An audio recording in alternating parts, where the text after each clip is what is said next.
time. So let's get started with the ONOS performance gram, and as usual, let's use the let's start from the bottom.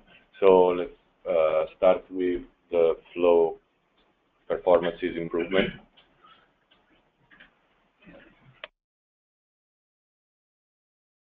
I can cover. Ali, unfortunately, is not here today, but there was a lot of improvement made to the flow rule service. If you remember, at the end of last sprint, we had the API redefined and the implementation started, but there was a lot of time spent this sprint getting it to work. So we completed the implementation of the flow rule service. It's been merged to master. We also spent, mostly Ali spent a better part of the sprint doing test profiling and developing in a cycle. So he would do some testing and profiling, discover where some bottlenecks are, and then use that to make the system better and faster. Through that, he also gained a pretty significant understanding of how the system works and where the time was being spent. And for that, there's a report linked here from the doc. You can read that at your leisure. There were also a number of bug fixes that were discovered over the course of the week that were fixed as they were found. And so the flow roll services is looking like looking in pretty good shape. The other thing is the next sprint will mostly be spent on hardening and getting distributed numbers. So on the intent service, there was also a lot of work done, although we're not quite at the same end state that flow roll service is at yet. If you remember last time, we had redesigned the intent service API, made it simpler, easier to program, and also reduced the implicit contention or serialization between applications or within an application. So there was a group of us, Ray, Sho, Jono, Thomas, and myself, that spent some time sort of ripping the code apart and putting it back together. And so to sort of highlight the bullets here, now we've got this notion of keys in the code. A key is specified by a user application if they desire, and it's used to identify a policy.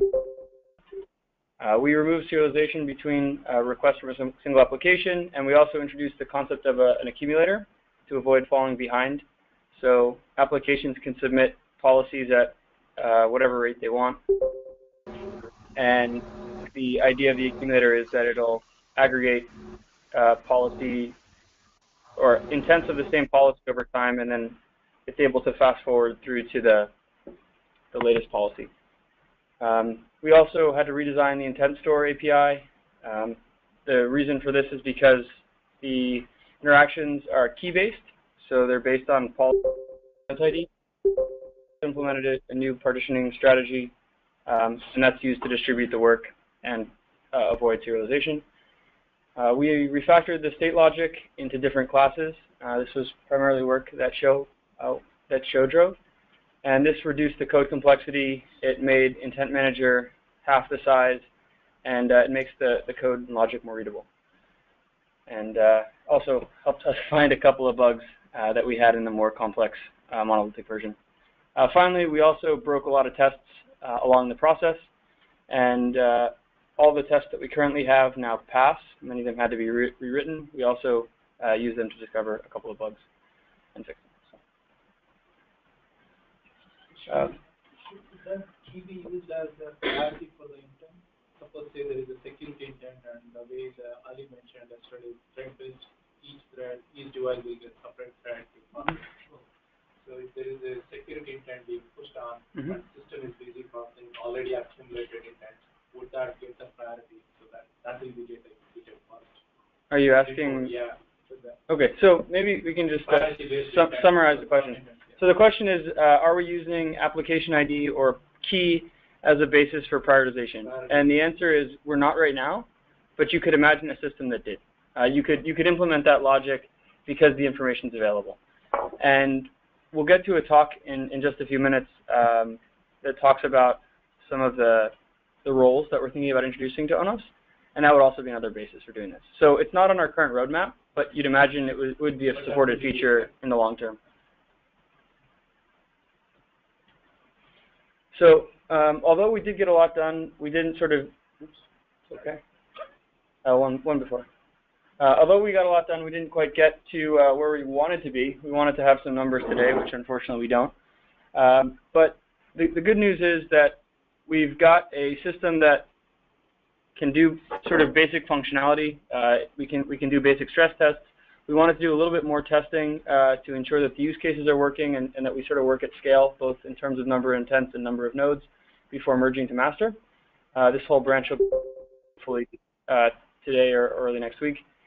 Once it's in master, we've got a couple of things on the front.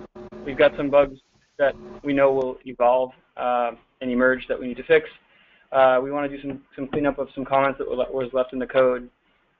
We want to take another look at the error code path. So when compiling, coordination, installation, withdrawing fails, we want to make sure that we handle all of those cases so we don't get ourselves into an inconsistent state. We've talked about adding a new state to the state machine to handle certain types of transient errors, and we need to improve our unit test coverage. These have been sort of invaluable in making sure things work as expected and have helped us find bugs, and coverage we'd like to improve. We've got one more slide which talks about our plan for performance. So we do plan on getting some performance numbers by the end of the release. And so we've started some initial JProfiler analysis, but there's much work to be done. We plan on doing similar test and profile followed by develop cycles in the next iteration. But the preliminary findings are that we're spending a ton of time, over half our time, in serializing objects for broadcast. And we're also spending a non-trivial, over 10% of our time handling exceptions. And this is because we're using exceptions to drive logic when instead maybe we should be doing something else. So this was just discovered yesterday, and we'll need to take a look at it and sort of retool some things. But you can expect sort of more of this type of analysis and understanding where the rest of the 40% or whatever of the code or time is being spent. We'd like to generate some bare metal numbers. This was stuff that was done on laptops.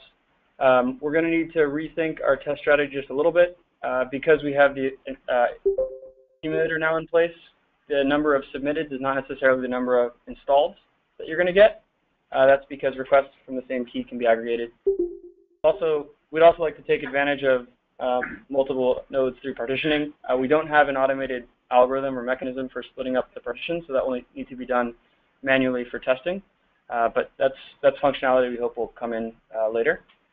And finally, sort of at a high level, what numbers we'd like to show are absolute throughput for a fixed set of intents, which is already planned but may need to be reworked with the change that I just mentioned.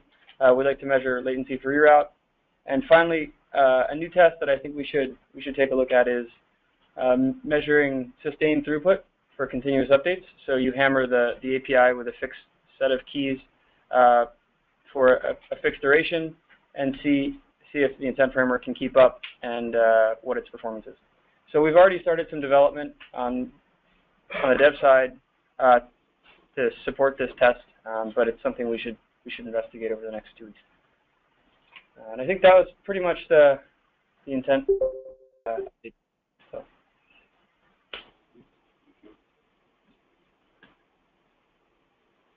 Okay, is Thomas going to talk to this? Nadan, I think, or maybe. Yeah. Hi, this is Thomas. Can you guys hear me okay?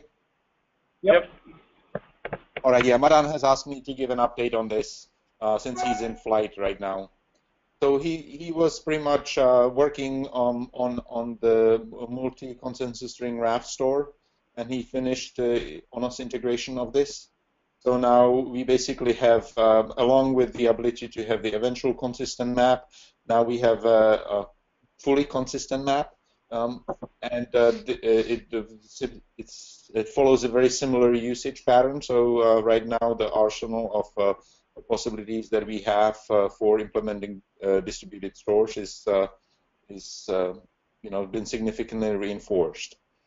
We have two abilities to specify how the data is partitioned.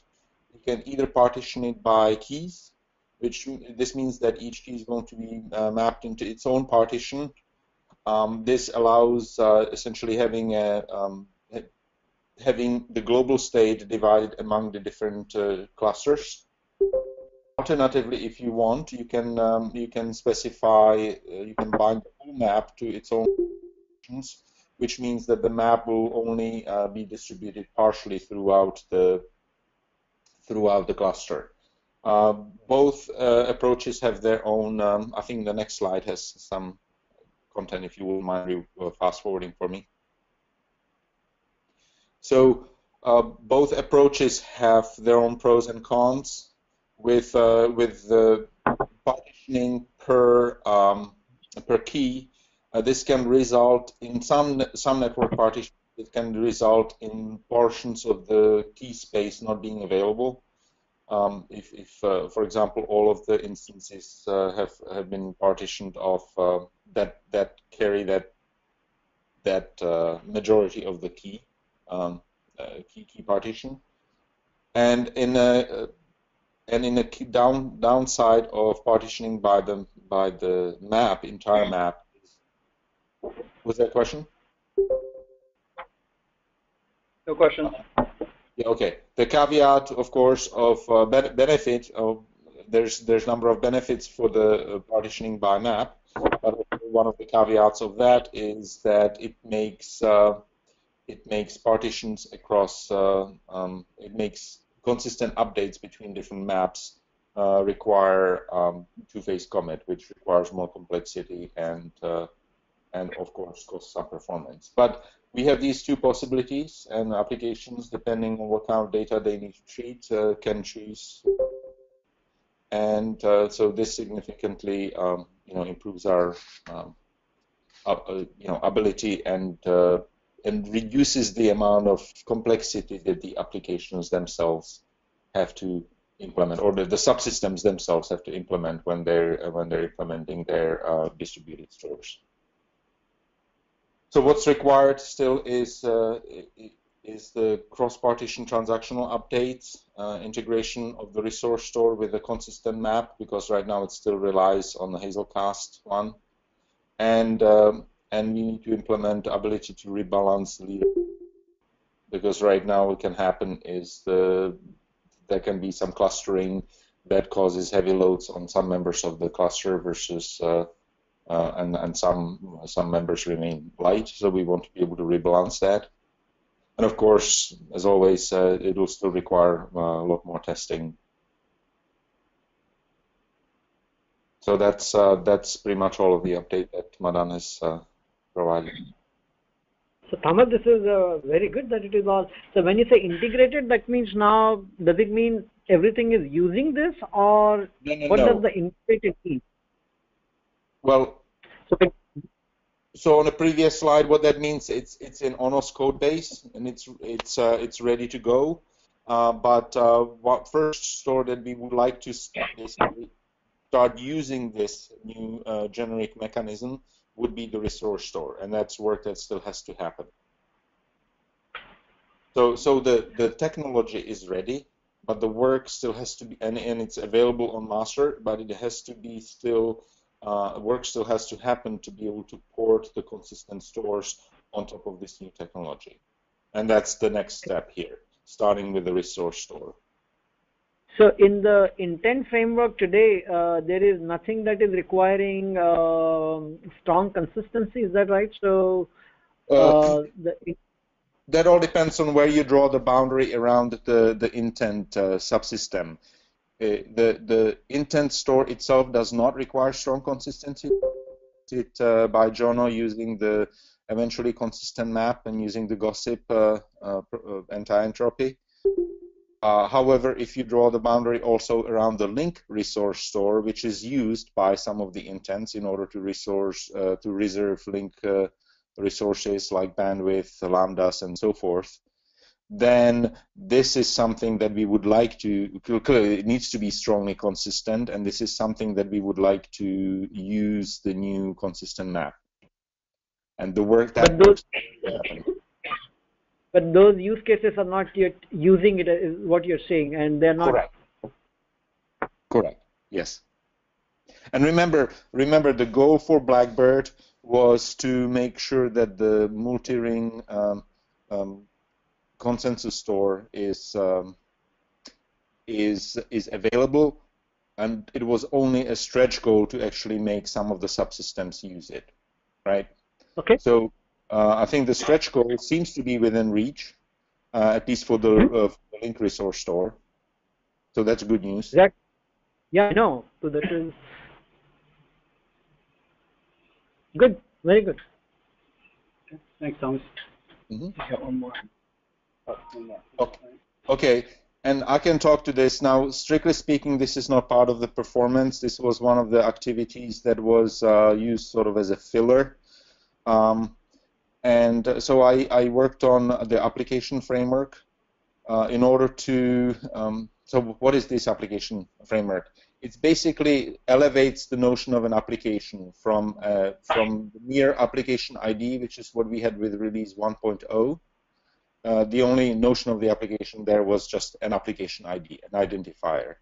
And the reason we had to have it is so that we can consistently allocate IDs, which were used as part of the cookies, the flows, and for the intents that were emitted by application, so that we could identify who put down what onto data plane. So we've extended that concept by for a number of different reasons. So first, one reason was to allow easy distributed deployment of application-specific code. In the past, one had to push individual bundles up to all of the different instances, and then go to each individual Karaf instance, and then install the feature repository and install those features. This is no longer necessary because one can produce a multi-bundle and multi-feature application as a single artifact, and then essentially upload that artifact to any instance in a cluster, and this will result in a cluster-wide upload. And then one can activate and deactivate the application as a whole from using any of the CLIs, single instance CLIs, or using REST APIs. And so the applications can be packaged both as fully self-contained packages, which means that they contain everything that they need, meaning the application descriptor, the features descriptor file, and any of the bundle artifacts, like the jars and var bundles.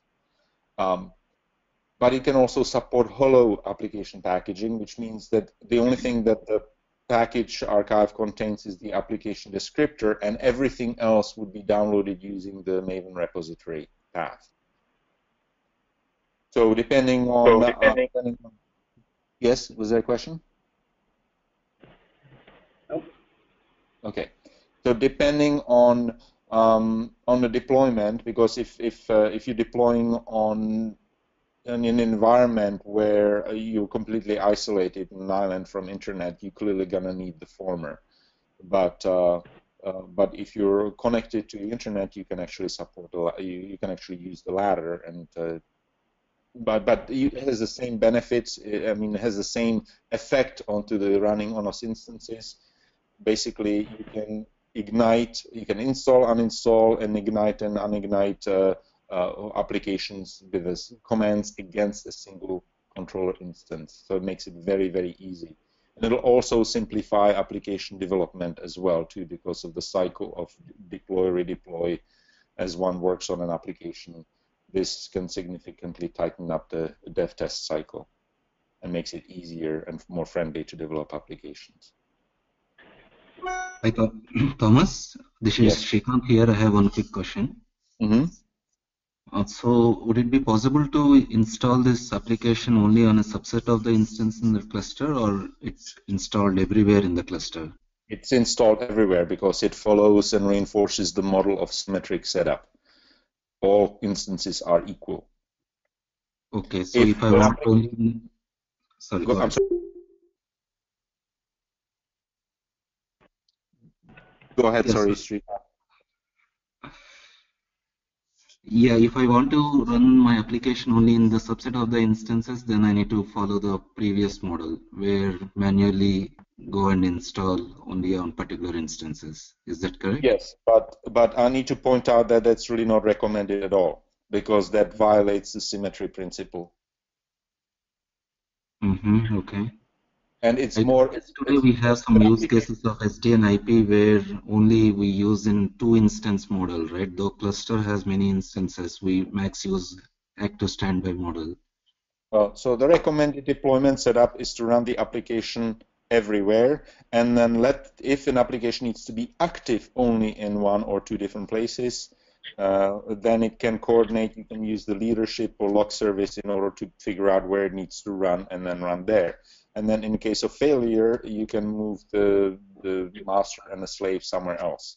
So it's far more flexible to deploy the capability everywhere and then just simply coordinate where it remains active. Okay, thank you. And of course, this work is also a basis for the security work that is being done by SRI, because this allows granting and managing permissions on the basis of applications.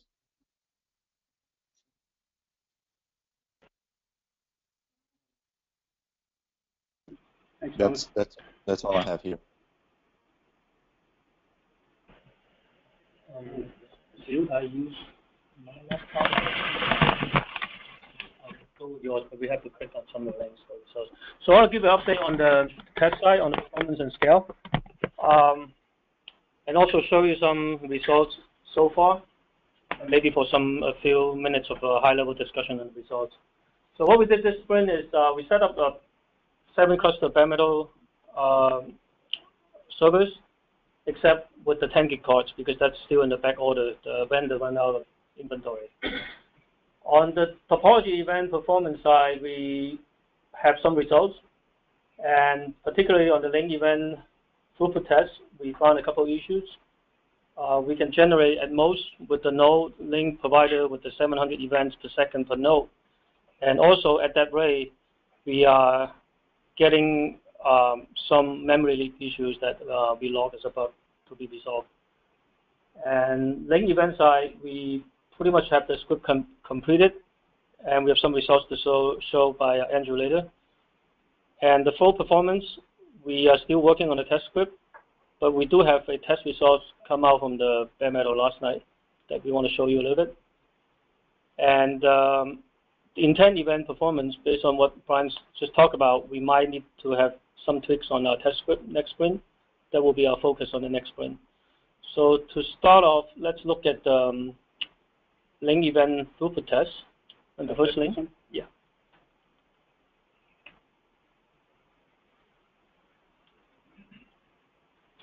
I'll just go to the graph. Maybe Cameron's going to explain what this is about. All right, so basically the test methodology here was just to use the node link provider to flicker links just to create events.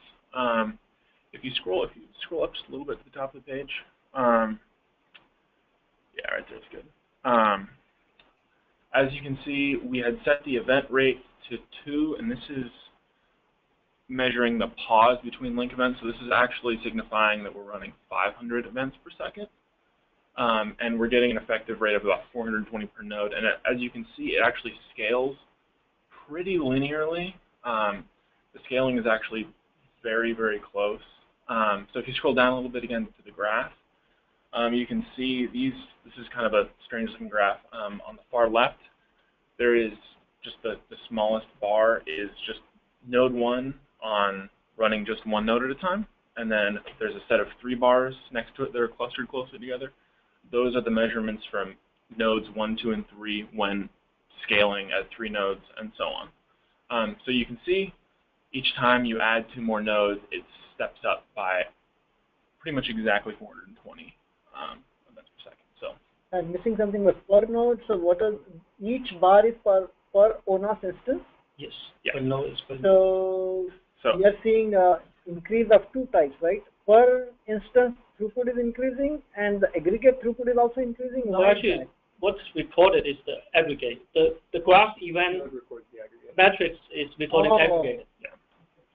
So they by theory is supposed to be all the same. All nodes should record the same. But what is showing is the aggregate for each node. Yes. Aggregate for all the nodes at each node. Right. Yes.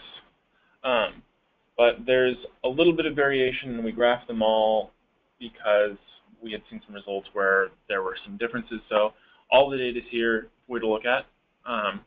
But yeah, and as you can see, they're all very close. The aggregate results are all very close. The event, so what is the event doing? So it is coming from a null provider?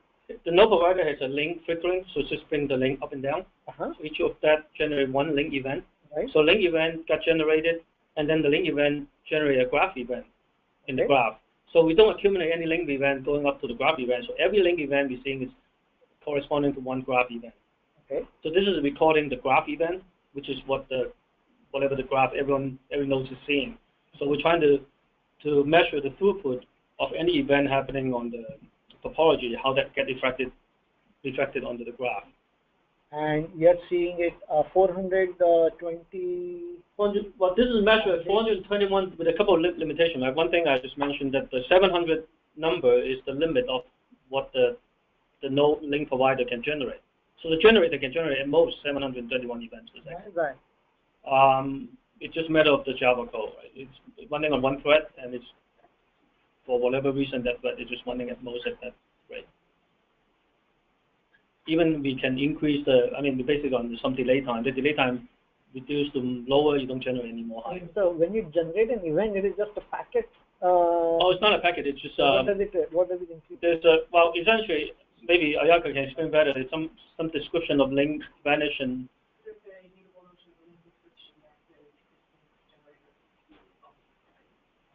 So basically, link providers has this notion of this link descriptor, which is a description of an event that it just kind of tries to generate at a relatively fast pace that's affected by the rate settings that the user is giving set.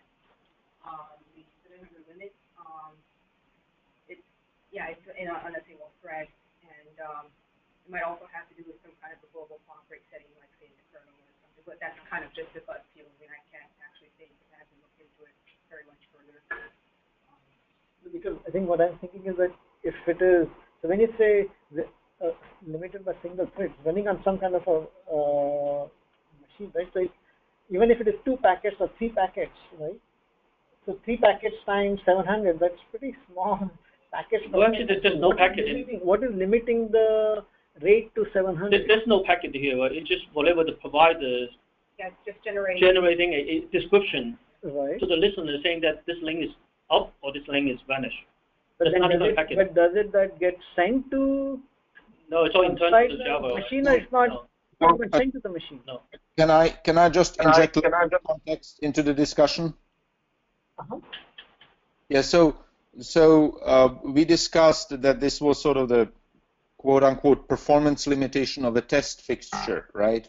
What we're talking about here is a test fixture. So we could certainly optimize the test fixture, but we decided not to go further with that because it was deemed that this topology rate change was sufficient to stress the system in a reasonable manner and to demonstrate the linear scalability or near linear scalability. So for that particular reason, we didn't really dig into much deeper into improving the performance of the test fixture. This is not a necessary limitation of the production code. So perhaps the test fixture is just using a sleep of 1 millisecond. So the reason for the... No, I changed that. So I make a change, right? We change it to microsecond level, and even though I go to 500 microseconds, the effective rate stays the same. But you're using a sleep, right? Yeah. And so you're sort of at the mercy of the kernel. And when you exactly. at the kernel side, exactly, it's gonna put you on. It's gonna put you. It can sleep you for like a millisecond. It can sleep you for longer than that, right? That's a minimum time. That's why we have we modified the code to make it measure the effective rate. Yes, it's at the mercy of the kernel. What's that time slice actually turn out? The reason, but Thomas, the reason I'm saying the 700 doesn't seem that good is we heard, right, that when something goes wrong in the network, the alarm rate, I think it was Min who asked, right, there were in thousands of alarms that come per second. Not per device, right? Okay, so yeah, so this is it. Just again to set the context. This is first of all, 1 second here.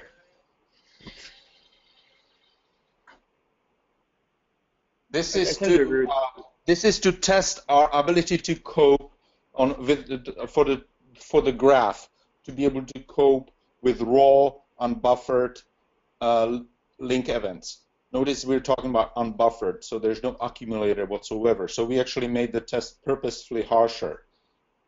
In real life situations, when if we would be dealing with link events, we can actually deal with the individual link events quite effectively with the accumulator, because they will be buffered and produce much smaller number of topology events.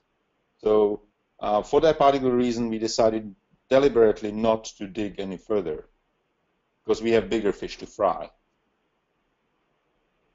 No, I guess the question is that do we want to optimize on the generator to make it higher rate? Right now it's top end. We don't know what the system. No, you don't want to optimize on, and the purpose is not to optimize on the event generation. The purpose is, if you say, oh, we are able to, one node is able to handle 300 events or 400 events, that is not a number that's not a limit, right? We know that's pumped. So we have to get a better generator to get the characteristic of the system. Well, so perhaps the suggestion is, like, if you're artificially sort of restricting the system, then it's easy to show linear scale out. But the question is, if you have the system near its capacity, right, Okay. near its bottleneck throughput for 1 instance, 3 instances, etc., then perhaps the No, exactly. We understand that exactly, right? But right now, what I'm saying is that we're limited by the generator, right? But to show scale, you have to saturate one system. So, then you can show what I'm trying to scale. understand is that, I mean, again, yes, we have lots of things to do, but is fixing the generator to generate more than 400 events, that is. I mean, you can just sit there and busy waiting, right? You could kill a thread, don't yield it, and just have a clock that you. But Well, I mean, so the question is, should we maybe next window? Guru, the thousands of alarms per second, those were not related necessarily or directly to the topology events. We're talking about various kinds of things. They will not all result in topology events. I think we can argue about all of that. Question is it really a rocket science to turn that event generator from 300 to 700 or 10,000, right? And no, if it is not, why not do it and see what happens to the system? Because there's other things to be done. That's all. How much time will it take to do that? I mean, I think, yeah, you can always say there's a lot of things to do. It's some very common sense thing that you can turn the event generator faster, and that's not a rocket science. It's just maybe an hour's work for somebody to do it. So yeah, sure, we can do that. It'll just come at the expense of other things. That's all. That's fine. No problem. Okay, let's start counting hours then. Every hour then, I mean, I think doesn't make sense. This is every time you make a simple suggestion that you can do this, you have to tell me that, oh, it is going to come at the expense of something else. This is not the right approach to this. Let's take this offline. Okay. No, let's take it up. So the next one is if you go back to the slides, there will be a link event. I mean, a topo latency measurement. And Andrew is going to talk about it. And click on the second link. click on the second. Yes. Here. Okay. So I guess in terms of code, there wasn't too much of a change from before. We've seen this from previous sprints. And one thing we improved on this iteration was to scale out single events to see if it had any adverse effects. And as we see that from 1 node to 3 node, there's some increase in the latency. But after that, it's stable up to 7 nodes. I'm not following it. Can you explain what is exactly the Sure. measure? So this is just a single port event. So I have 2 switches with 1 port connected to each other. And we start with 1 instance with the mastership of the switches. So we bring down the port and see when ONOS discovers the event. So there's a graph event as well as a device event. So this is showing the graph event to the OFT message as the latency. And where should I look to? So the up average is the milliseconds amount of time it took to discover the port up from the time that the port came up from the switch. And this is running on bare metal. And So we haven't transitioned fully to the bare metal yet because we just got them, and we didn't have the time to refactor our code to work with it. You said bare. That's so this is artifact of the. Sorry. Okay. This is on the containers that we've had before, but basically we only had a chance to refactor our code and work with the database so we can have a better presentation of these results. So as we move on to the 3 node, you can see that we have 3 ONOS instances, and the switches are connected to ONOS 1, and it's looking at the time it takes to propagate the switch port event across all instances. So that's what you see with the instance 1, 2, and 3. So if you look at each measurement, for the 3-node cluster, you can see that ONOS 1 discovers it in 16 milliseconds, ONOS 2 in 17, and 3 in 17, and so on. And as we scale down, it's the same effect for the 7 nodes.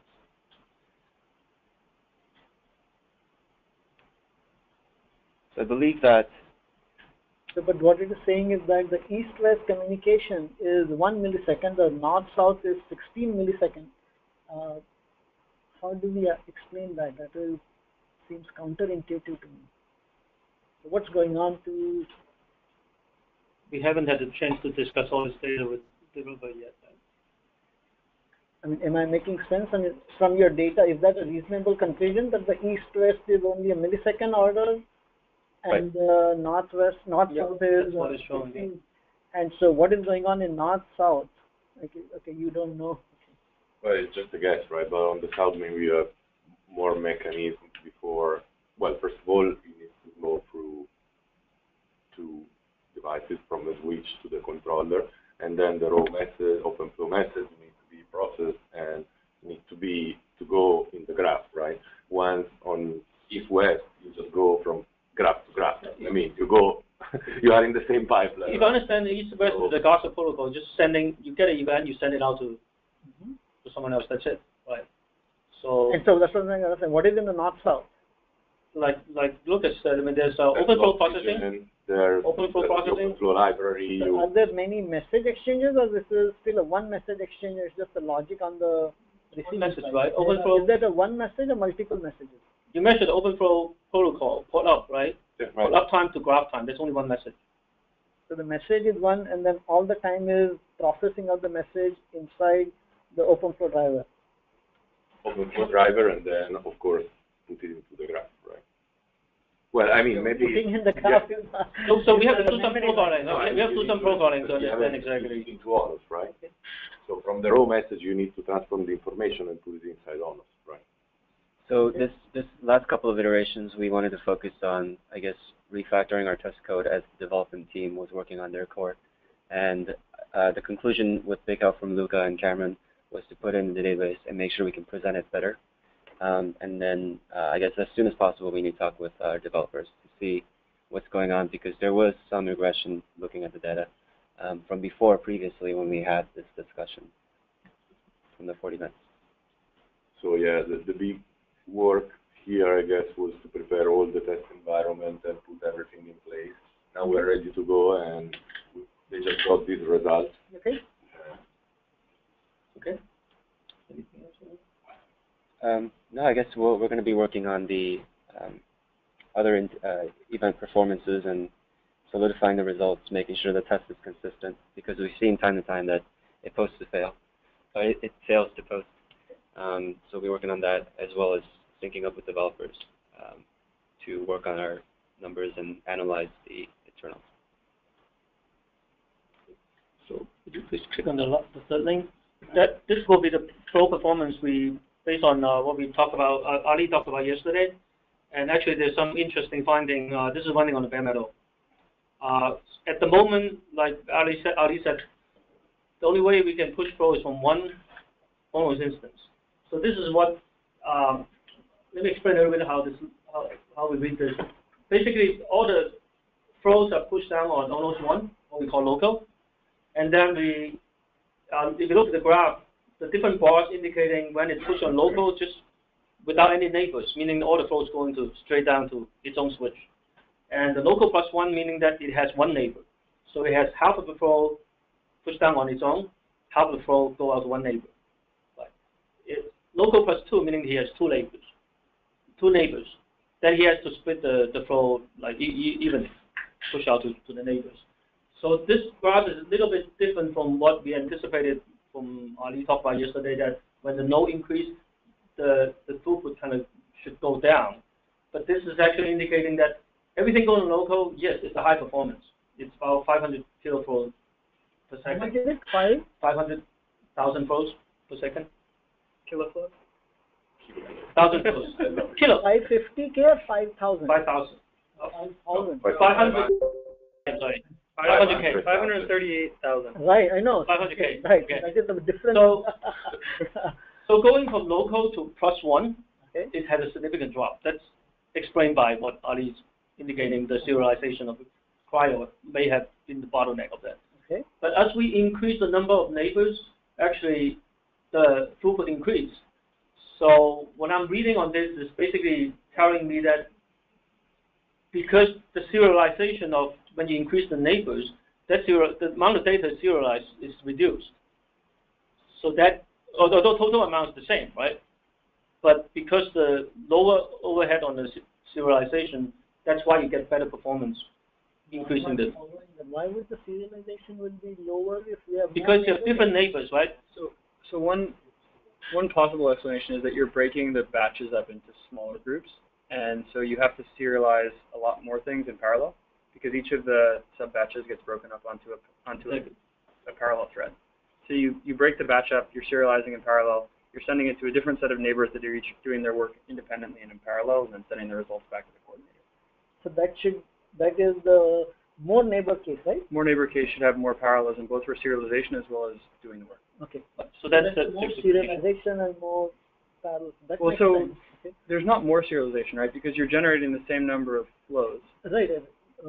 But there's more parallelism in more the parallelism, yes. Because you're breaking the exactly. That's how right. can be explained that way. Yeah. Plus, as Swibin pointed out, then you're gonna result, because you're offloading the work onto different nodes, you're resulting in essentially reducing the system load, each individual system load.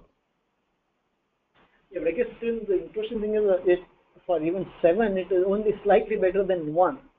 So that is kind of interesting. What's interesting in two ways. One is, yes, 7 doesn't have a whole lot of performance improvement. The second observation is that with 7, you actually can get better than local, although marginally better than just single instance. That means that serialization at that point is not the biggest bottleneck compared to locally installing code. Now, quick question: Were you inducing load from all instances, or were you inducing flow pushing just from one? Just from one at the moment. That's the reason, right? Okay. So that makes no problem. Yeah, good point. Right. Yeah. Yeah. So, but what would happen if you do it from all instances? Is that a reasonable test to be able to do? Or? Yes, but right now the codes are ready to do that. Right. That is a reasonable, and that's a test that we're planning to do, is push them in parallel in all nodes. But at the moment, the code is not supporting it. Then it makes perfect sense. This is very explainable. That if you're only pushing from one, I think you said it at the beginning and we missed that. Okay. But another point I want to point out here is it looks like the one we're running a 1 gig card, right? 1 gig network interface. That doesn't seem to be the limiter at the moment of performance. Why would you say that? Because if you look at +1 and +7, meaning that the limit on the +1 is not because of the network issue. It's not a network interface. Well, +1 and +7 sending the same amount of data out in the network interface. We have to be careful. We have to be careful because if you're using the 1 gig card, I think the theoretical throughput of frames on 1 gig card is like 1.4 something million frames per second. It's not bandwidth limited, it's frame limited. And NETI, this is one of the reasons NETI is having trouble breaking the barrier, because it does not aggressively pack multiple messages into a single frame. And so I honestly don't know. This is just a theory. So we have to be careful before drawing any conclusions. I think it would be best really just to measure the numbers and then try to understand them with the 10 gig card. I agree. I wish do you deserialize on the receiver side? Do I deserialize and reserialize? Whatever the code that's flowing to data. It's a problem. It has to be, right? You have to also get some cost. Sorry? The deserialization also has a similar cost. I know, but right. But when you have multiple local plus 7, then this CPU is spread across the multiple users. It may not be the main factor, but also something. So serialization is parallelized on multiple threads, and deserialization work is parallelized on multiple machines. Right. So we should have a discussion about the results, but probably not in this meeting. So are there more in this deck, or is that it? I mean, that the good news anyway is that we can push 500,000 floats per second, right? Yeah. Which is great. And if you can do it from multiple instances, and if there is a multiplying factor, then that would be terrific to see. Agreed. Okay, are you going to do the security demo? Right. So you want to run it from this laptop?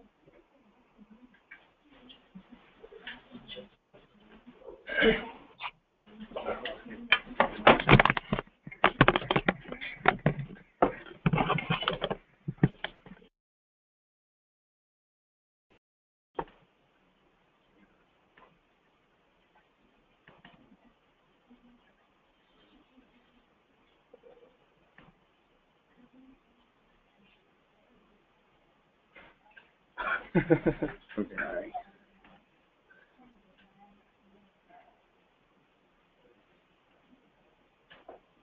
It'd be better to put it in. Download it. Oh. Okay. Good morning, everyone. I'm Changman from Kite, and I'd like to give an update on our security mode ONOS.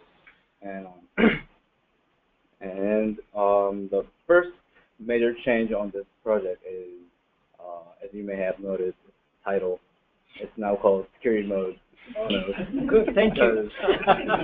There was some comments that title's kind of weak, or it's not really straightforward, or it sounds like it's like politically biased. So change our title. So now it's called security mode ONOS. So. May I make a small suggestion? Can you change to most secure ONOS? Okay. I'll think about it.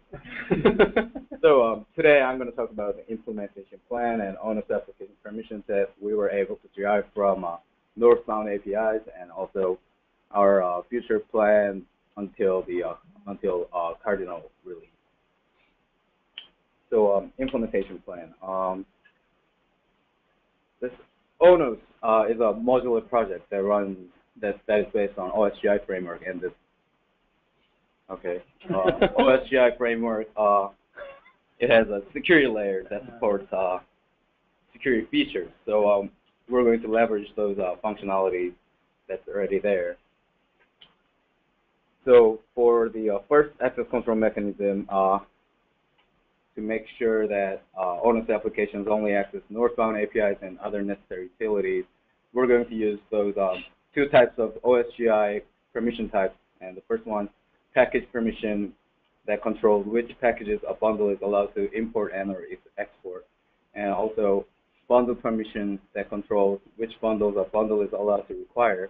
And the work we have to do is that we have to specify which packages or bundles should be only available to ONOS applications. But as you all know, ONOS architecture, they're really nicely separated, so it shouldn't be a difficult problem to solve. And also for our second access control mechanism that restricts non-administrative ONOS applitions not accessing administrative northbound APIs. For this one, we're going to use a service permission that controls which services a bundle is allowed to publish and or use. And also, you guys already have like those sensitive or administrative northbound APIs into admin services. So we can just apply our access control mechanism directly to those admin services, so that non-administrative ONOS applications won't have access to those admin services.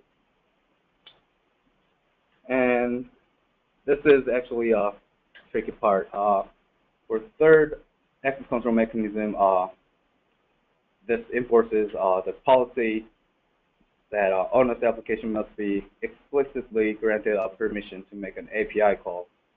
We're going to use bundle local permission, and this bundle local permission is going to be a logical representation of each type of network operation to be granted, and also multiple APIs performing a similar network operation are mapped to that type of permission. So the figure on the bottom shows how this bundle local permission is going to work. So as you can see in the figure, bundle A and B, and they are like ONOS applications, and JVM is going to monitor the call stack, and it's going to, if class A is on the call stack, and JVM is gonna find out who called this class, and it's gonna check if that callee has appropriate permissions for this one. So this is basically how it works.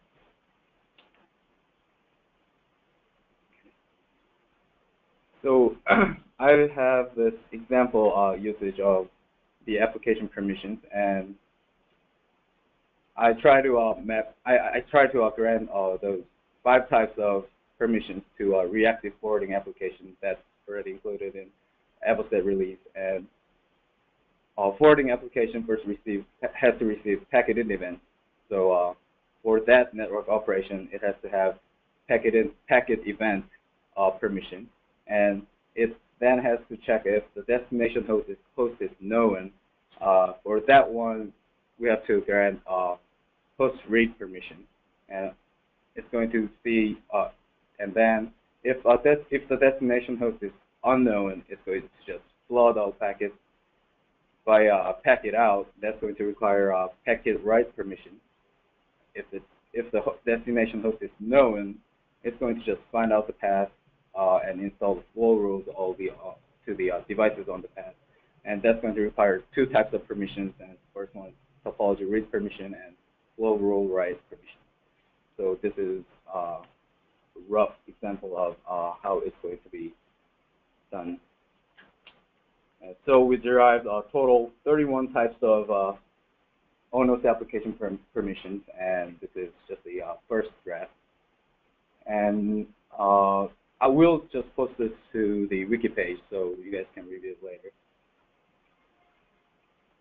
So there's 2 pages. So our future plan will be improving our permission model until February, and once Blackbird release, once we have Blackbird release, and we're going to actually start coding, and we're either going to contribute the code directly to the master, or we're going to have a dedicated branch so that we can commit the code, and hopefully it's going to appear in Cardinal release. So that's it. Thank you. I might have missed something in the description. So when you are doing all these permission checks, what happens to either the performance, or how do you do this? I mean, is it an extra memory read for every one of those operations, or? Extra memory, I don't think it's going to require extra memory, but I'm expecting some kind of performance impact, but we have to test it. So for the first 2 that he described, they're sort of higher level, they're bundle level or package level, and so for those can actually be enforced at the time the application is loaded.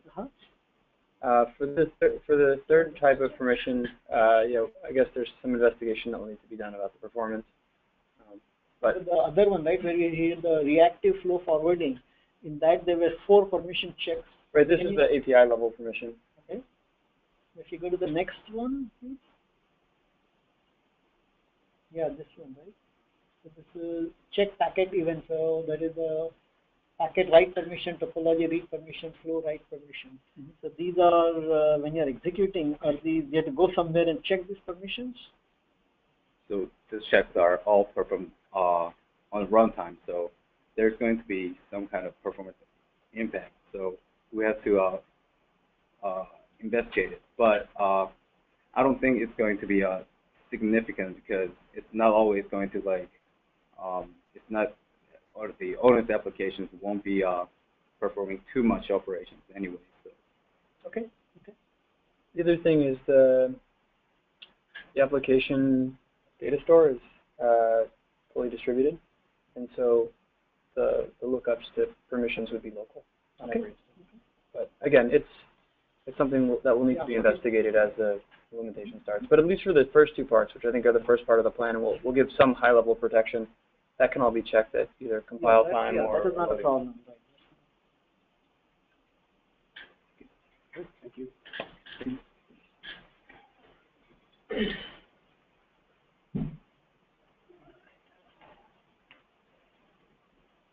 Okay, so going to SDNIP.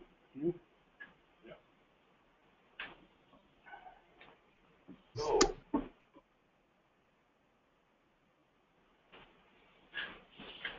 you correctly move to the next one. Yes, I can do that. Okay, so we have great news this time, right? So better for sure than the last time. We successfully deployed in the test lab of Internet 2, ONOS and SDNIP. Everything seems to work. I just say seems because, of course, we can. No, I mean it works. It works. Okay. Don't look too closely. It works. Huh? Yeah. No, I mean honestly, we can think BGP routes are exchanged, so everything seems to be good. What it remains is to test the failure scenarios. There's no reason why they shouldn't work because at the flow level, so at the compatibility level with the switches, we don't do anything different from what we do already, right? But you never know, right? So it's working. What we did is create a big number of patches that Pavlin developed during the last sprint, and we merged all of them in a unique patch that we cannot merge in our code because it depends just from, are just done to deal with the flow space firewall of Internet 2, right? So it's hacky stuff that we did just to deal with that component, and we don't want to have that in our code, okay? What's next? The real deployment, of course, right? So on the Internet 2 side, they need to allocate resources in the AL2S network for us. They need to finish to engage the university, and of course, they need to deploy. On our side, we will support the deployment. We are providing them more documentation, of course, our technical support, the packages, all the patches, and of course, we are trying also now, I believe, the failure scenarios in the test lab. And that's it. Nice. Very good. Thank you.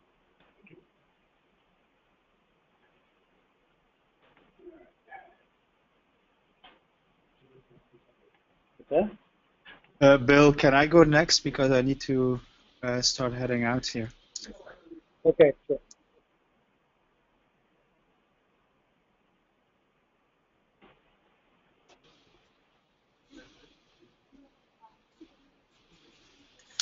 Yeah, so a quick update on the packet optical use case in ONOS. So as you may remember, we have two epics, two large tasks ahead of us. One is build a software reference platform for multi-layer networks. The other one being building out a proof of concept where we demonstrate ONOS controlling actual optical and packet hardware. So first off, on the reference platform, there's been quite a lot of activity in terms of development, so actual code. First off, Fahad started working on the integration activity to integrate Link better with Mininet. The first first steps were in a way tiny but very important. So, for example, choosing the mechanism of how Link and Mininet should be communicating is kind of critical. We have been talking to people from Infoblox. We've been talking to the Mininet team. We kind of reached a consensus there of what we should be doing. There is Fahad has also been successful in controlling some of the Link entities, starting and stopping them. The next task for him will be to really create dynamic elements in Link from Mininet, which is a fairly challenging job, but progress is already there. Then secondly, I have been working on demonstrating scale-out. So that meant two things. First, I fixed quite a few bugs, or it's more adding features to properly support the injection of optical topology and all its annotations of links and devices into a multi-instance environment. That didn't work at all before. That seems to run fine. And then secondly, I've also been working on having a more properly distributed workload of the optical path provision. And then finally, we has been focused on the bandwidth calendaring app, tying up some loose ends there and making sure it becomes a little more feature complete. Can I go to the next slide, please? So in terms of the proof of concept, there has not been any real hands-on work, so to say. There's a lot of planning going on. Remember, this is a multi-vendor activity where we're getting input and hardware and resources from several vendors. You can read them there. We're still on the fence. Aspirant is put between brackets because we're still on the fence of whether we will include them or we will need them to really demonstrate what we want to demonstrate. So in terms of planning, there's basically two main activities going on. One is, so Sienna and Fujitsu both told us they have or are very near to completing a TL1 plugin. In Sienna's case, it's based on ODL. In Fujitsu, their claim is it's a more generic form. But gluing that to the ONOS southbound is one of the design activities we're involved in right now. Then secondly, we're also starting to figure out how to extend our multi-layered topology. And specifically, there's a lot of requests from the vendors that we need to include some kind of detail of how ROADMs really look like. So we're averse in a way to pulling in too much detail and pulling in very feature-complete models for ROADMs, partly because of scale, partly because we probably won't really understand what's going on, but also because this is a nice opportunity for us to try and innovate and drive some of the design parameters for ROADMs in the future. So we're taking, in a way, baby steps to come up with a ROADM model that works for the proof of concept, that is compatible with multiple vendors, and that allows ONOS to remain scalable and do its packet optical, its multi-layer optimizations. And then lastly, we're also working again in conjunction with the partners on defining the scenarios and which apps will really be running. Next slide, please. This is a quick overview of what the proof of concept will look like. So let me run through it, say top to bottom. So like I said, we're still deciding on which apps are within reach. So the idea is to show multiple ONOS instances running with two adapters, one for OpenFlow, one, like I said, that glue that RPC southbound adapter that talks to TL1 for Fujitsu and Sienna. And most likely PCP for Huawei. And then you'll see on the data plane, those colored boxes represent ROADMs. It is, at least for this demo, completely out of scope to have data plane interconnectivity on layer 0. That is a very challenging problem that we do not want to tackle, at least for this project. So each vendor is going to live in its own domain, so to speak. You'll have 3 domains: a Fujitsu, a Sienna, and a Huawei, and they'll be interconnected on the data plane piece on the IP layer, right? So we'll have several Corsa switches, and we're still working out the details of how this connectivity is going to look like, because there's a lot of pragmatic constraints here in the sense of the logistics. Probably Sienna is going to keep well, all vendors are preferring to keep their layer 0 equipment within their own labs or within a designated area, so we can't just like put everything together in one single room. So there's some logistics planning going on how to make this interconnectivity. If all fails, we can still have 3 fully separate domains being controlled by a single ONOS. We can't then, interconnect over these domains, but we can still control all the various domains. Next slide, please. Hey, Mark, I have a question. Yeah, sure. So in the interdomain case, how far up the stack does this notion of a domain or a vendor domain permeate? Is it something that stops the plugin? Is it an annotation? I mean, how is it or is it a new core abstraction? Great question, and we'll probably have to take it offline because I don't have a good answer. The hope is that we can abstract the ROADM, the layer 0 model, so completely abstracted in the topology. So there shouldn't be any notion there of which vendor is really offering that or controlling that ROADM. And it's only when we go southbound that we'll have to figure out, yeah, it's this vendor versus that vendor. But if those topology, sorry, go ahead. No, go ahead. I think if the topology, if they are not interconnected by physical link, then there is nothing. You cannot really interconnect them anyway, right? You cannot route traffic, and so the topology. They connect on the IP layer, right? Sorry? They might connect on the IP layer. Yeah, but IP layer will then go through the Corsa switch, right? Exactly right. So then you don't have to worry about it. At least in this particular scenario, you don't have to worry about it. But we still need to annotate and know which kind of box we're talking to.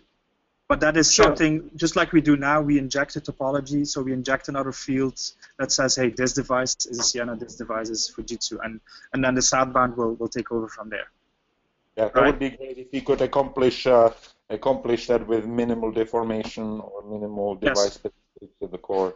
Yeah, so it's really important to not leak in like vendor-specific information in the core, I guess, right? That is the whole point of having this core in ONOS. Yeah, it's okay to have some fingerprints, identifying fingerprints, high-level ones, but really nothing that the core starts getting, starts differentiating business logic based on that. That should be that differentiation should be entirely contained in the providers and then in the future in the drivers.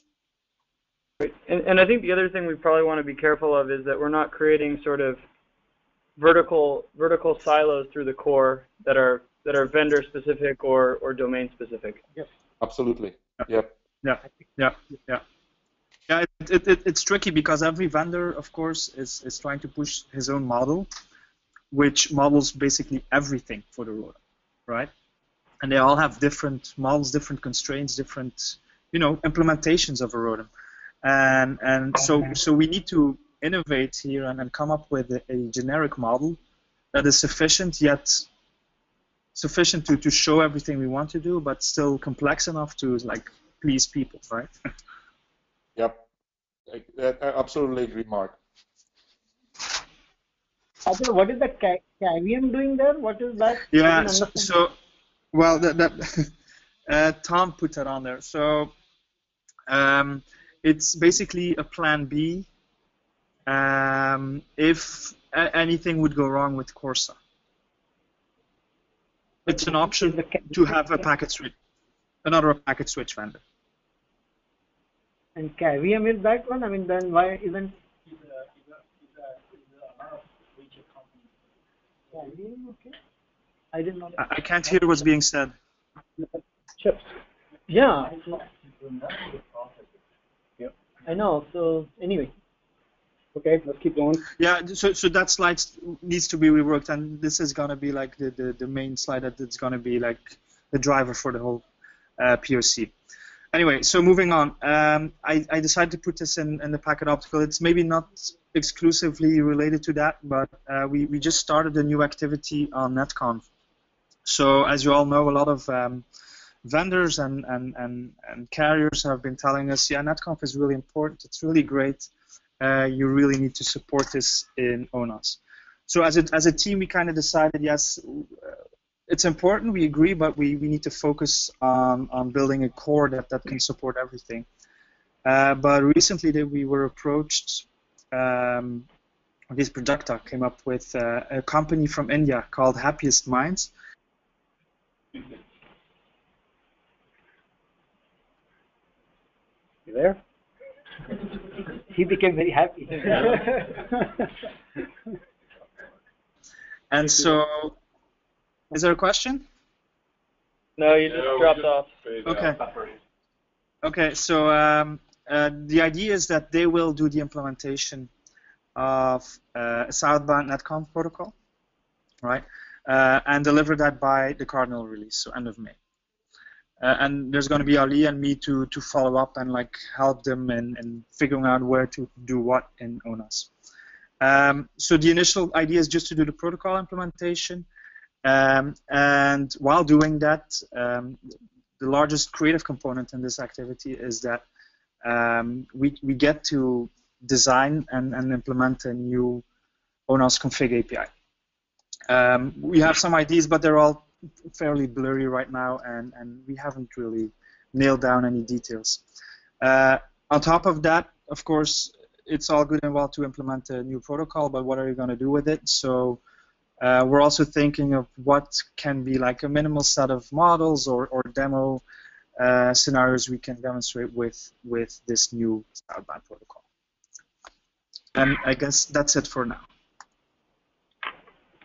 Any questions?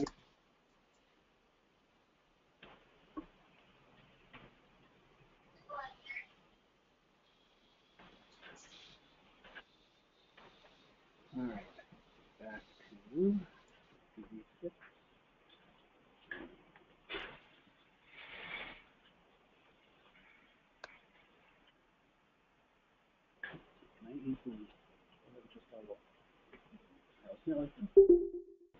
Doesn't take Google presentation.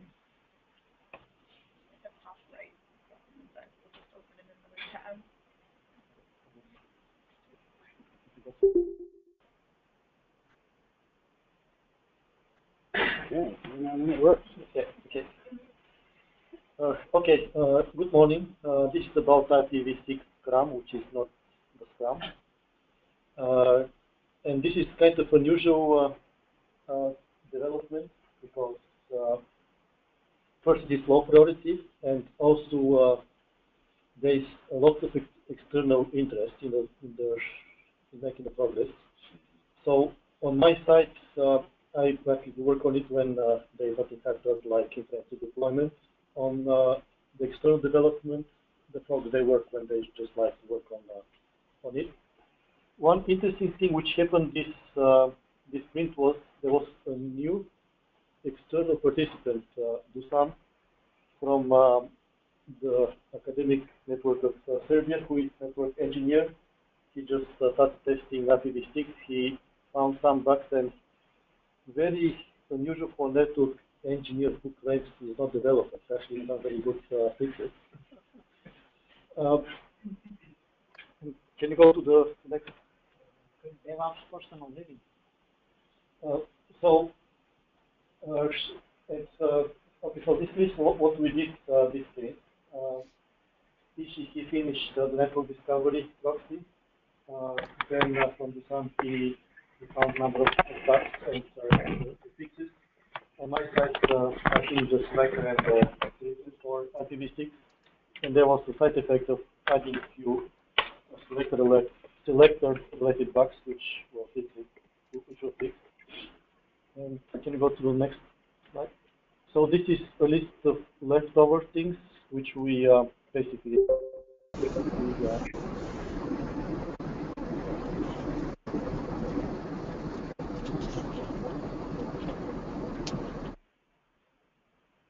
explain. Ellie. Okay, so this is the list of things which remains to be done.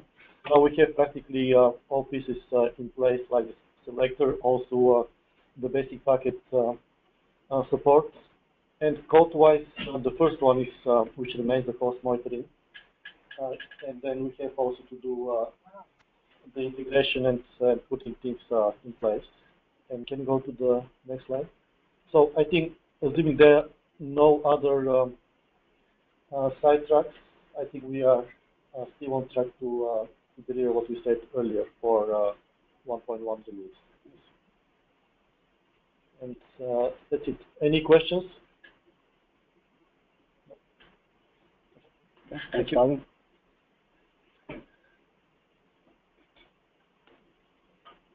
Great community effort.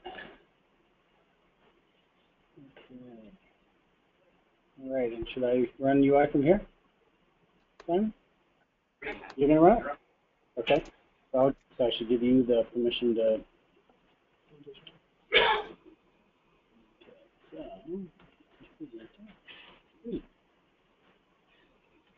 You're now the presenter.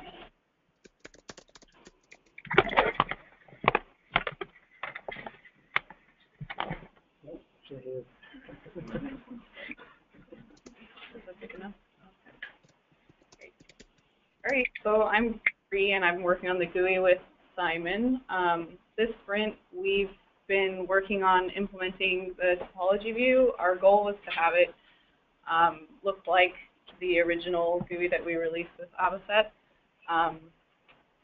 Then we also wanted to do the device view, which I've been working on, that has, and our goals for that was to have the table for the devices react to window resizing and have headers for each of the rows of the table be sortable. So when you click on a header, that information will be sorted by that column field. We also wanted to do the flash service, which is like when you a message would pop up. So he just did. We also wanted to do the veil service, which was just decided to change that.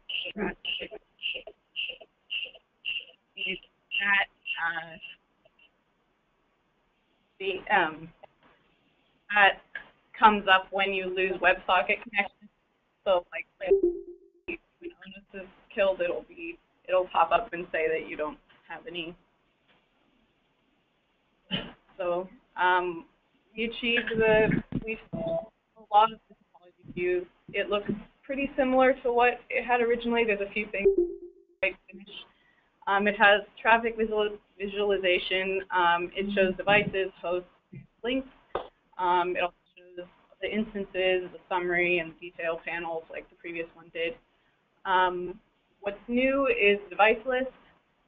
We used Angular directives to have a scrolling body header. Oh.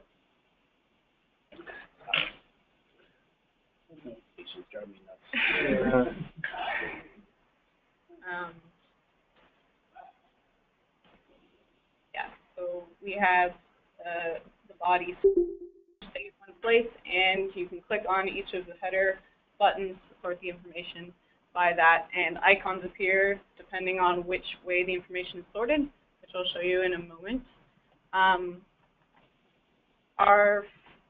We also implemented the flash service, like I said before, which is when you click a button, it'll say which keys are pressed. What's slightly different about that is that in the previous version, when you clicked a button and then clicked a new one, it wouldn't show the new message immediately, but we changed that, so now the new message will appear immediately. And then the veil service is completed. And something new about that, too, is that you can't press keys when the connection has been lost. So what it looks like. The topology view looks a lot similar, very similar as it did before in the original. Got like the summary panels, and you can move devices around. Flash service is like that, where it brings up a message. Can take away the background, go back to different themes.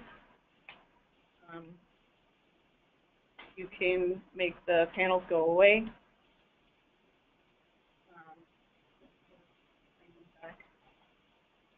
The device view, which I've been working on, is just like this.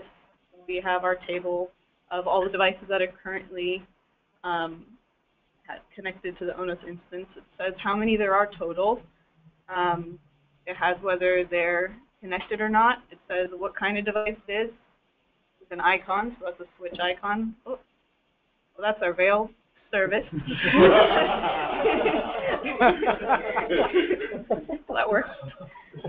Yeah.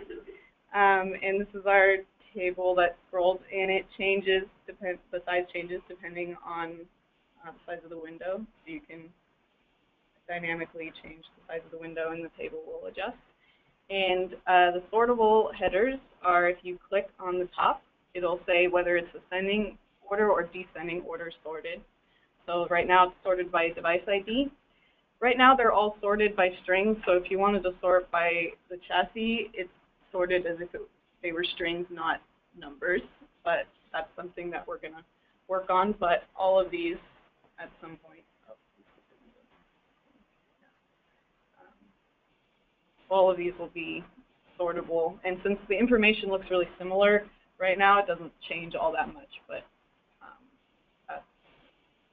we'll have different information for when we use it for real.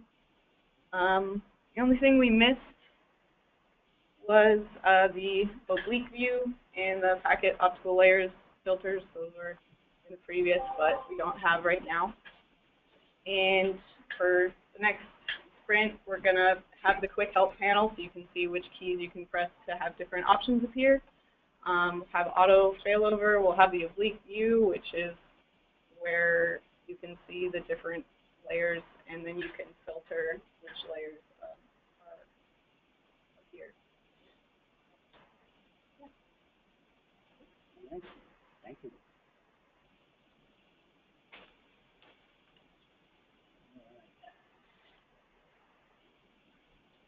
Great job, guys.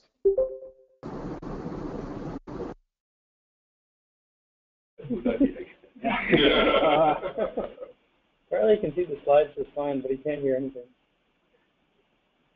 Maybe is he supposed to see from here? All right.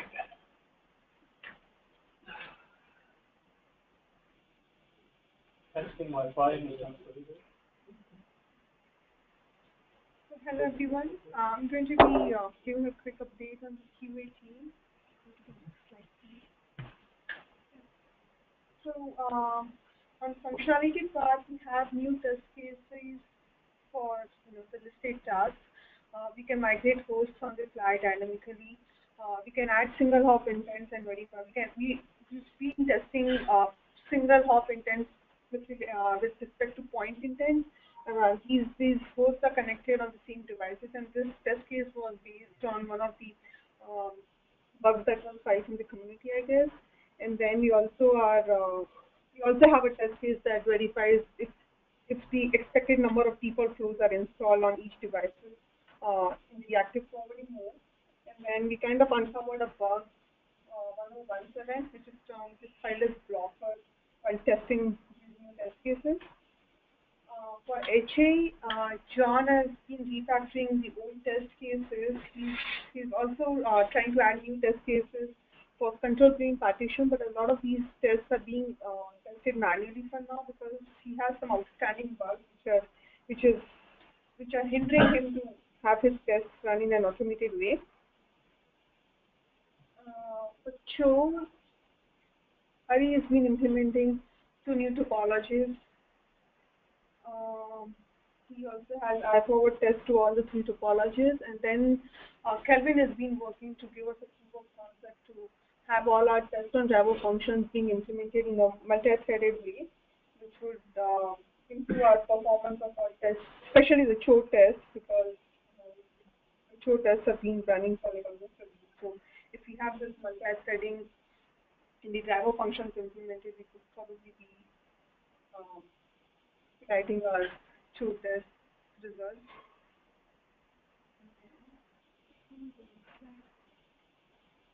And so this is the stats of the bugs.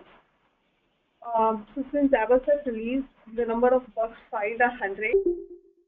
Previous one, which is the parenthesis, which means that from the last sprint, there were 76 in the last sprint, and this sprint we have like 100 bugs filed. In the last sprint, there were 15 in the resolved state, and still there are 15 in the resolved state. So it doesn't seem like there have been any bugs in the resolved state in this sprint. In the last sprint, there were like 28 bugs which were in the closed state, and we have 42 now. So that's a good thing, like from resolved to closed resolved. The total number of bugs that are open and are in progress are 58, which is from 50 from the last sprint. And then we have 3 blocker issues, and these are majorly for. Did anyone have any questions? Your echo. So we have like 3 blocker bugs which are outstanding for the QA team, and then in the coming sprint we are going to be working parallelly also on regression tests based on all these bugs that have been filed, and all these numbers are from 3 p.m. yesterday. And that's it. Anyone any questions?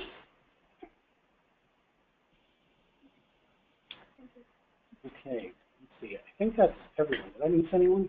There's 2 more, I think. Patrick had one, and I'll leave out a course update on the agenda. Okay. It should be delegated to Jonah. Yeah. Okay. Are there slides or not? There's no slides. Okay. Let me talk about. So there's been a bunch of work on the corporate stuff done by a lot of different groups. The first thing is Shrikant and Sangha have been working on the group provider stuff, and I think they've finished the implementation now, and that's all massive, so that's good. We can start using that to provision groups on the switches, which we need for the next talks for routing. Ali has built the preliminary Corsa switch driver, so that's sitting in Garrett, and we'll need to test that when we get the application built as well. But the main driver outline is there. And I've been working on some of the application stuff that we need to do. So this work is, we want to build a separate BGP router application that leverages a lot of the STNIP code. I've been rearranging STNIP code and also starting building the BGP router application. So all the RIB maintenance and getting BGP routes will be the same code as STNIP, but we'll just do things slightly differently when we actually try and program the data plane. And so that's what the changes there are going to be. And so I'm still going to be working on that next sprint as well. And then also Shrikant and Sangho have started sort of adapting things original STNIP tests for the Corsa deployment setup.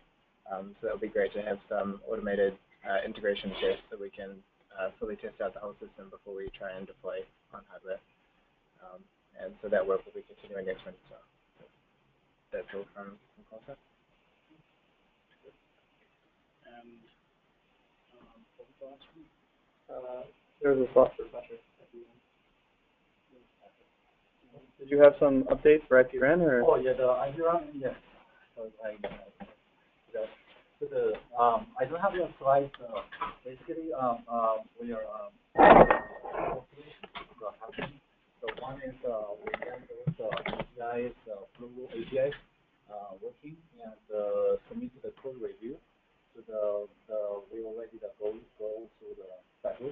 So we're working on the comments from the TAST teams. So for the other things, we also work with the TAST teams on the next on our requirements. That is packet in and out, and the topology enhancement, and the tunnel network of provisioning, and MQRS label application. So here is something for the IP1 use case.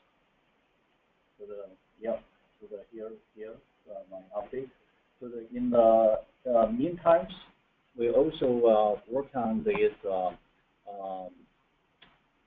MQRS label management the code.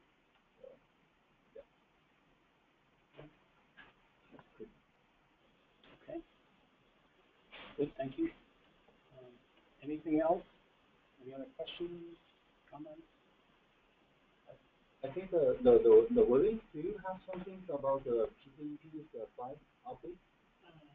PCEP? Yeah, the IP plus optical. So I think we probably can give the update. Okay. So we are going to demo the IP optical integrated with ONOS at OSC on March. So we have finished the development work and trying to put it together for the comprehensive testing. So we are almost done. So for the whole thing, so we can to show you that OSC. This is the PCEP southbound for ONOS controlling your real hardware devices? Yeah. So we big idea. So we use the PCEP southbound. So we use ONOS in the car, and we develop the multi-layer PCEP southbound. So nice. That is the whole solution. Are you going to open source that PCEP plugin? It's a large amount of work, so it's using IT. It's actually not a. I think the one thing you probably need to clarify this to the people here is basically we are taking approach to quickly integrate the current what we have with the ONOS. We try to prove this integration concept. Okay. So on the southbound we are not implement complete the PCEP stack in the southbound.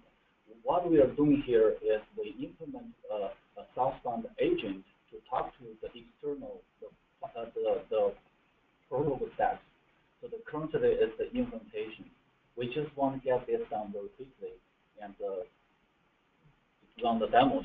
So in the phase 2 later on, we're trying to move this external PCEP and add it into the ONOS southbound. Yeah, we plan to maybe so in the next month, so we are going to move rewrite the PCEP to Java or So I know as a Mike showed, so we are for the RPA optical group, so we are thinking about to develop some the RPC southbound, so we can talk to the vendor specific provider, which I mean can be using in C and C++ or every kind of provider. So we just need to make a small changes on the service and the vendor's southbound API. So we don't need to rewrite the whole thing. Understood. Yeah. But when you integrate that in the next phase, then you integrate the PCEP protocol in southbound. Are you going to? The plan is to open source that, at least the vendor agnostic part of it, and then. I think this we need to talk about this. And, based on current information I have, yes, we are ready to open source that. But currently we're in-house build was in C language instead of in Java. So if convert to the Java, it's the extra engineer effort. It definitely need planning this one in future. Yeah. If it's urgent top priority, definitely from our side we can adjust the priority. I don't think it's urgent, but once you have the PCEP plugin, outsourcing and open sourcing it will be good, and everybody can see how you can put plugin into ONOS, right? That's a good thing to demonstrate. The other thing is there's no strict requirement that all code that's sort of sitting around the project is written in the same language. And so if there's an RPC mechanism between a southbound sort of provider or server and client side, then it's certainly going to be more useful for someone to be able to look at both sides of the RPC. Okay? And so, if your plan is eventually to make it Java and everything sort of as one big provider that goes into ONOS, then that's great. But if you think that there's a compelling reason to sort of show how you can have code that sits outside ONOS and an adapter to ONOS via some RPC mechanism. Oh yeah, sure. Yeah, it's of course. But I think we'll ask about the open source PCEP stacks, right? If we're running the outside of the ONOS, how can we open source that? No. So I don't know what is the PCEP stack. I'm only interested in southbound plugin. Is that